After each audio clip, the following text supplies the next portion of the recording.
विश्व भर के खुफिया प्रमुखों की दिल्ली में ऐतिहासिक बैठक, भारत की बढ़ती भूमिका पर चर्चा, वैश्विक चुनौतियों और सुरक्षा के प्रति बढ़ती चिंताओं के बीच रविवार 16 मार्च 2025 को भारत की राजधानी दिल्ली में दुनिया के 28 से अधिक खुफिया और सुरक्षा प्रमुख एक मंच पर आए। इस महत्वपूर्ण सम्मेलन की मेजबानी भारत के राष्ट्रीय सुरक्षा सलाहकार अजित डोभाल ने की, जिसमें आतंकवाद के खिलाफ लड़ाई, खुफिया साझाकरण, आपराधिक नेटवर्क का पर्दाफाश और वैश्विक सुरक्षा रणनीतियों पर चर्चा हुई। भारत के लिए यह सम्मेलन बेहद अहम रहा, एक अधिकारी ने बताया। आतंकवाद और संगठित अपराध के खिलाफ वैश्विक स्तर पर सहयोग करना हमारी प्राथमिकता है। फाइव आइज देशों America, Britain, Canada, Australia, New Zealand के खुफिया प्रमुख भी इस सम्मेलन में मौजूद रहे। खास तौर पर अमेरिका की राष्ट्रीय खुफिया निदेशक तुलसी गैबार्ड ने भी इसमें भाग लिया और अजित डोभाल से मुलाकात की। इस सम्मेलन का आयोजन भारत की खुफिया agency research and analysis wing raw और राष्ट्रीय सुरक्षा परिषद सचिवालय द्वारा किया गया, जो रायसीना डायलॉग से ठीक पहले हर साल आयोजित होता है। भारत कनाडा संबंधों में नई दिशा। दिल्ली में कनाडा के खुफिया प्रमुख डैनियल रोजर्स की उपस्थिति ने सबका ध्यान खींचा। भारत और कनाडा के बीच खालिस्तानी नेता हरदीप सिंह निज्जर की हत्या को लेकर संबंध तनावपूर्ण रहे हैं। यह देखना दिलचस्प होगा कि क्या यह बैठक दोनों देशों के रिश्तों में किसी बदलाव का संकेत देती है।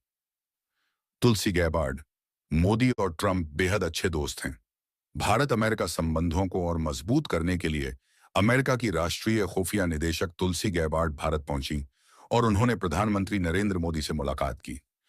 भारत और अमेरिका के रिश्ते ऐतिहासिक रूप से मजबूत रहे हैं और ट्रंप के दूसरे कार्यकाल में यह और भी मजबूत हो रहे हैं, गैबार्ड ने कहा।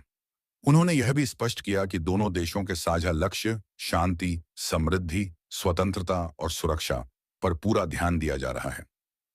रूस यूक्रेन युद्ध पर ट्रंप की बड़ी रणनीति। गैबार्ड ने खुलासा किया कि डोनाल्ड ट्रंप पुतिन से बातचीत कर युद्ध समाप्त करने पर ध्यान केंद्रित कर रहे हैं। उन्होंने बाइडेन प्रशासन की आलोचना करते हुए कहा कि बाइडेन ने कभी भी शांति वार्ता की कोशिश नहीं की, जबकि ट्रंप इस मुद्दे को गंभीरता से ले रहे हैं। रेड सी में हौथी विद्रोहियों का आतंक। गैबार्ड ने हौथी आतंकियों द्वारा रेड सी में हो रहे हमलों पर भी चिंता जताई। भारत और अमेरिका को अपने समुद्री व्यापार मार्गों को किसी भी आतंकी समूह की वजह से नहीं बदलना चाहिए, उन्होंने कहा।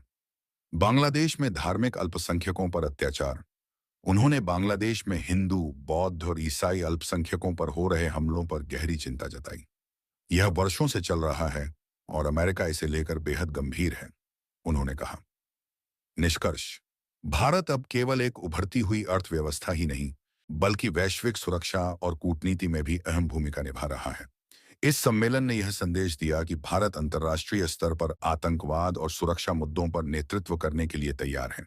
वहीं अमेरिका और भारत के संबंध एक नए मुकाम पर पहुंच रहे हैं, जहां दोनों देशों की दोस्ती और रणनीतिक साझेदारी आने वाले वर्षों में वैश्विक संतुलन को प्रभावित कर सकती है।